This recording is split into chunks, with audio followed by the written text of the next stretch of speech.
వినాయకునికి పెళ్లైందని చాలా మందికి తెలియదు. ఆయన బ్రహ్మచారిగానే ఎక్కువ మంది చూస్తారు. అయితే పురాణాల ప్రకారం గణేశునికి పెళ్లైందని, ఇద్దరు పిల్లలు కూడా ఉన్నారని పురాణాలు చెబుతున్నాయి. మరి ఆ కథేంటో ఇప్పుడు తెలుసుకుందాం. శివుడు, పార్వతీ కుమారుడైన గణేశుడు జన్మించిన రోజును వినాయక చవితిగా జరుపుకుంటారు.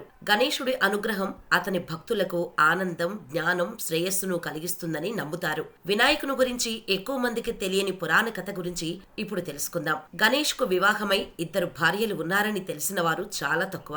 అయితే ఈ విషయమై పురాణాలు ఏమంటున్నాయో ఇప్పుడు తెలుసుకుందాం. ఒకనాడు వినాయకుడు తన శరీర ఆకృతి గురించి ఆలోచిస్తూ తపస్సు చేయటం ప్రారంభించాడు. తపస్సులో మునిగిన గణేశుడిని చూసిన వెంటనే తులసీజీ అతని పట్ల ఆకర్షితుడైంది. తులసీజీ గణపతి ప్రవేశ ద్వారం వద్ద వివాహాన్ని ప్రతిపాదించింది. అయితే వినాయకుడు తనను తాను బ్రహ్మచారి అని పేర్కొంటూ వివాహం చేసుకోవడానికి నిరాకరించాడు. తులసీజీ గణపతి మాటలు విని మనస్తాపం చెంది నువ్వు 2 పెళ్లిళ్లు చేసుకుంటావని గజాననుని శపించింది. పురాణాల ప్రకారం అతని శరీరాకృతి కారణంగా గణేశుడిని వివాహం చేసుకోవడానికి ఎవరూ సిద్ధంగా లేరు. అప్పుడు గణపతి దేవతల వివాహానికి అడ్డంకులు సృష్టించటం ప్రారంభించాడు. గణపతి ప్రవర్తన కారణంగా దేవతలు ఈ సమస్యను బ్రహ్మకు తెలిపారు. బ్రహ్మ తన ఇద్దరు కుమార్తెలు బుద్ధి, సిద్ధిని గణేశుని వద్దకు పంపారు. సిద్ధి సంపద, శ్రేయస్సును సూచిస్తుంది.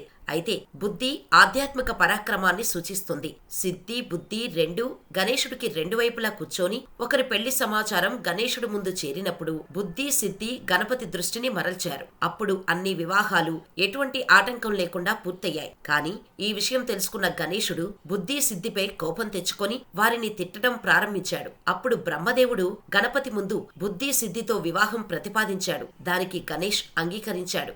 ఈ విధంగా గణపతికి 2 భార్యలు. గణపతికి బుద్ధి, సిద్ధితో 2 పిల్లలు ఉన్నారు. వారి పేర్లు శుభ్, లాభ్ అని పురాణాలు చెబుతున్నాయి. వినాయకుడి నుంచి మనం తెలుసుకోవాల్సిన విషయాలు: పార్వతీ పరమేశ్వరులు గణాలకు అధిపతిగా వినాయకుడు, కార్తికేయులలో ఎవరో ఒకరిని ఎంపిక చేస్తామని, అందుకోసం ముల్లోకాల్లో పుణ్యక్షేత్రాలను ఎవరైతే ముందుగా చుట్టేసి వస్తారో వారికి ఈ పదవి అని పరీక్ష పెడతారు. ఇది విన్న కుమారస్వామి వెంటనే తన నెమలితో కలిసి ముల్లోకాలకు పయనమవుతాడు. వినాయకుడు మాత్రం తన తల్లిదండ్రులనే దైవంగా భావించి వారి చుట్టూ 3 ప్రదక్షిణలతో ముల్లోకాలను చుట్టొస్తాడు. దీంతో గణనాథుడే గణాలకు అధిపతి అయ్యాడు. దీన్ని బట్టి ప్రస్తుత తరం వారు తల్లిదండ్రులను దైవంగా భావించి జాగ్రత్తగా చూసుకోవాలి. వేద వ్యాసుడు చెప్పిన మహాభారతాన్ని గణపతి గ్రంథంగా రాసే సమయంలో ఘంటం విరిగిపోతుంది. గ్రంథస్థం చేసే వేళ వినాయకుడు ఆ పని మధ్యలో ఆగిపోకూడదని తన 2 దంతాల్లో నుంచి ఒకదాన్ని విరిచి గ్రంథంగా రాయడం పూర్తి చేశాడు. దీన్ని బట్టి మనం ఏ పని చేసినా, ఎన్ని అడ్డంకులు ఎదురైనా